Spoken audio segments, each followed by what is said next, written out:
আজ আমি কোনো রান্নার ভিডিও আনছি না। এখানে আমি গরমের দিনে তৃপ্তি করার মতো একটি সুন্দর শরবত বানাচ্ছি, আমিন পড়া শরবত। আপনারা পারলে বাড়িতে একবার হলেও বানিয়ে নেবেন। My channel. আজ আমি আবারও চলে এসেছি একটি নতুন রেসিপি নিয়ে। প্রিয়ন, আসসালামু আলাইকুম। আজকের আমি আম পোড়ানো শরবত বানাবো। সবাই তো সব ধরনের শরবত বানায়। আজকে আমি কাঁচা আম ভালো করে পুড়িয়ে শরবত করব। তার জন্য আমি এখানে গ্যাসে দুটো আম ভালো করে পুড়িয়ে নিচ্ছি। দেখুন কত সুন্দর আমগুলো পুড়ে গেছে। এখন আমি এগুলোকে নামিয়ে নেব, নিয়ে ঠান্ডা করে নেব। তবে ঠান্ডা পানিতে আমি কিছুক্ষণ রেখে দেবো যাতে তাড়াতাড়ি ঠান্ডা হয়ে যায়। দেখুন কত সুন্দর পুড়ে গেছে। তবে এখন গরম আছে, একটু পানিতে আমি ঠান্ডা করে নেব, নিয়ে তারপরে আমি খোলাগুলো ছাড়িয়ে নেব। আমি আমের এই খোলাগুলো এরকমভাবে পরিষ্কার করে নেব সব ছিলে ছিলে।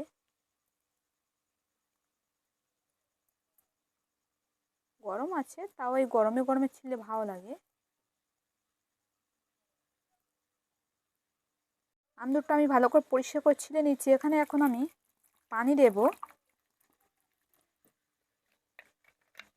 পানি দিয়ে আমি আর একবার পরিষ্কার করে ধুয়ে নেব আস্তে করে, যাতে নোংরাগুলো কেটে যায়। আমি এখানে আরও বেশি করে পানি দিয়ে আমটাকে পরিষ্কার করে আমি এইরকম ভালো করে ছেনে নেব। আমি এখানে 2 পাতা জলজিরা নিয়েছি, লঙ্কার গুঁড়ো দিচ্ছি অল্প করে, লবণ দিচ্ছি। এটাকে আমি ভালো করে মিশিয়ে নেব, কারণ মিশিয়ে নিয়ে আমি গ্লাসে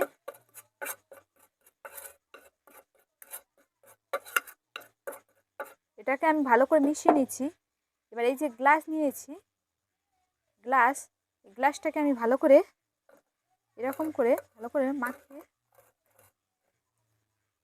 প্রথমে আমি লেবুর রসটাকে আমি গ্লাসে এইরকম ভালো করে চারদিকে মাখিয়ে দেবো। দিয়ে আমি এটাকে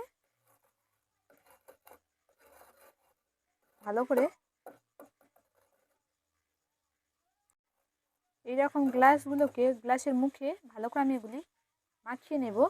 তবে প্রত্যেকটা আমি এইরকম ঘুরে ঘুরে মাখিয়ে নেব।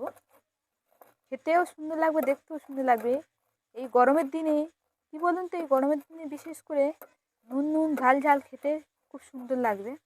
শরবতটা বানানোর জন্য এখানে আমি 1 বাটি চিনি নিয়েছি। চিনিটাকে আমি পুরো দিয়ে দেব।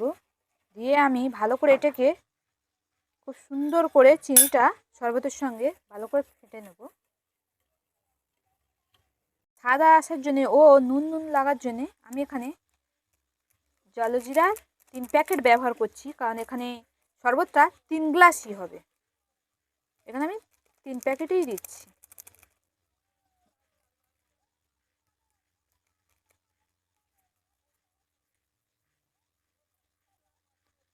আর টক টক কারণ আমি চিনি ব্যবহার করছি, এর জন্য আমি এখানে পাতিলেবু আমি দিয়ে দিলাম। একটা পাতিলেবু আমি কেটে দিয়ে দিচ্ছি। আপনারা পারলে যে যেরকম খাবেন সেই পরিমাণে লেবু ব্যবহার করতে পারেন।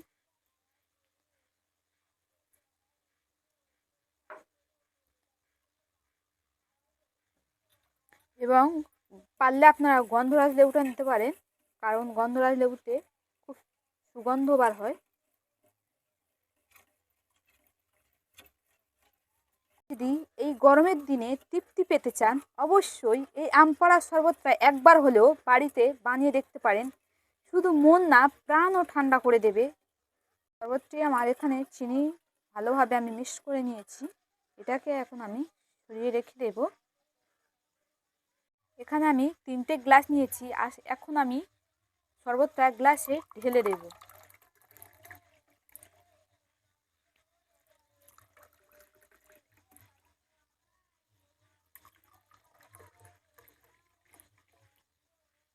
দেখুন কত সুন্দর হয়েছে।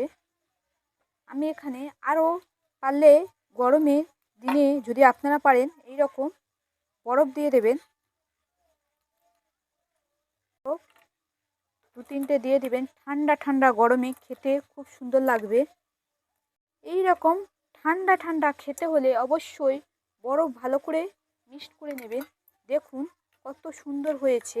আপনারা একবার হলেও বাড়িতে বানিয়ে নেবেন।